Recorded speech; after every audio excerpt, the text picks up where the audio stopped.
Sou de uma família de músicos, né? Em Itajubá, no sul de Minas Gerais. Então essa influência musical certamente veio do meu avô, Pedro Feixas, que foi violinista, né?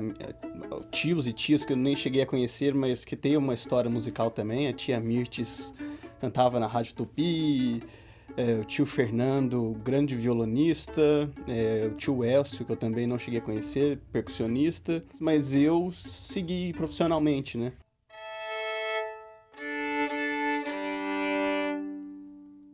No conservatório eu tive um excelente professor de violino.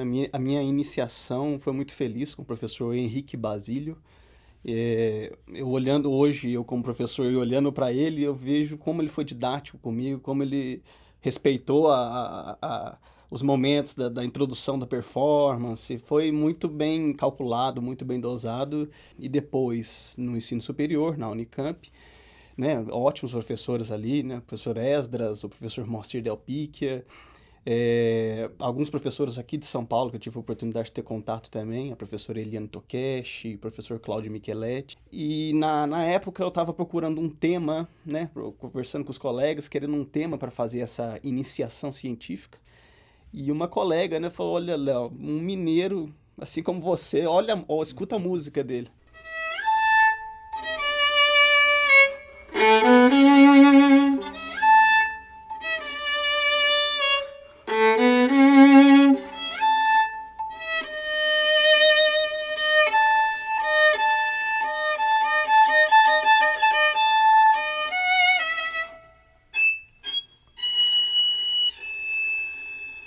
Eu falei, quem é esse cara? Eu tenho que descobrir. E aí começou a minha série de buscas, né?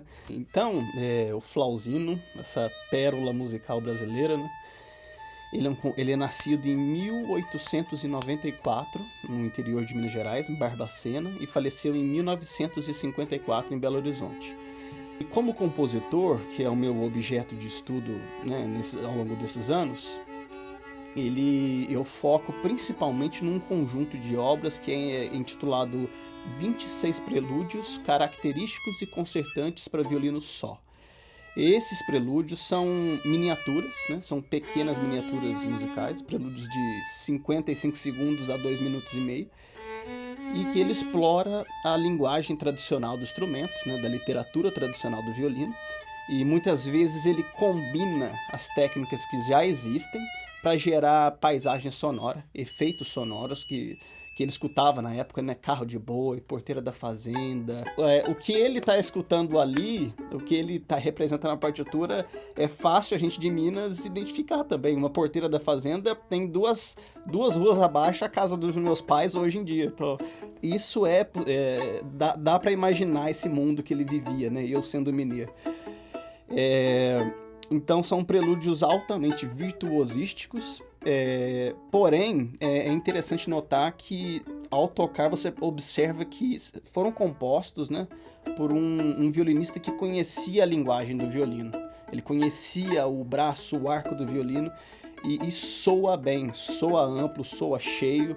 E musicalmente eles são uma linguagem simples, de fácil entendimento do público, da audiência. Um dos prelúdios, então, no começo do século passado, não se sabe quando, um dos maiores violinistas do século passado, né, Jascha Heifetz, um violinista lituano, esteve em Belo Horizonte e, em contato com o Flauzino, ele levou para a Europa o Prelúdio 15, ao pé da fogueira, e gravou, não só gravou, como escreveu um acompanhamento para piano. E a partir disso, todos os grandes violinistas, grandes nomes, Isaac Perlman, Isaac Stern, Zino Francescatti e outros grandes violinistas gravaram esse prelúdio. Então hoje eu, morando na Europa, levando a obra dele, o Prelúdio 15 é conhecido. Então, mas os outros 25 não. E a minha tarefa agora é essa, né? Um dos objetivos, morando lá agora e fazendo essa pesquisa de doutoramento que eu faço na Universidade Nova de Lisboa, é essa divulgação. Então, esse contato do Flauzino com o Villa-Lobos, né? O Villa-Lobos escutou o Flauzino e teve essa esse paralelo que ele fez comparando o Flausino com o Paganini, aquele compositor italiano que revolucionou a técnica violinística, que elevou o repertório a níveis altíssimos de dificuldade técnica. O Villa-Lobos compara Flausino com o Paganini brasileiro. Mas ele compara no sentido não da virtuosidade dos dois, mas nas composições, né? Como ele tenta explorar o violino ao máximo, né? Ao máximo das suas possibilidades.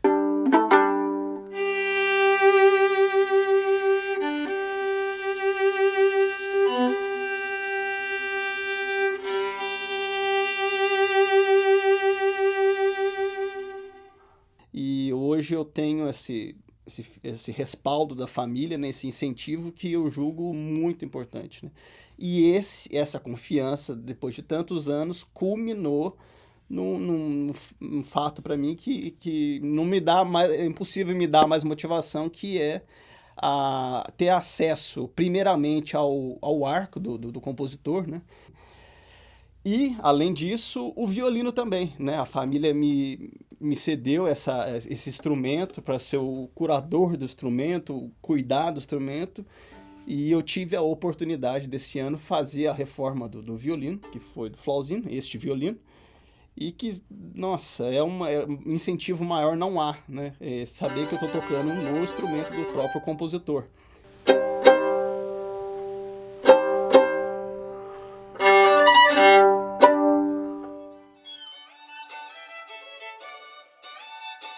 O livro foi resultado do meu mestrado na Unicamp, e foi um livro onde eu faço considerações estéticas do compositor, né? Faço análise das peças, um contexto histórico.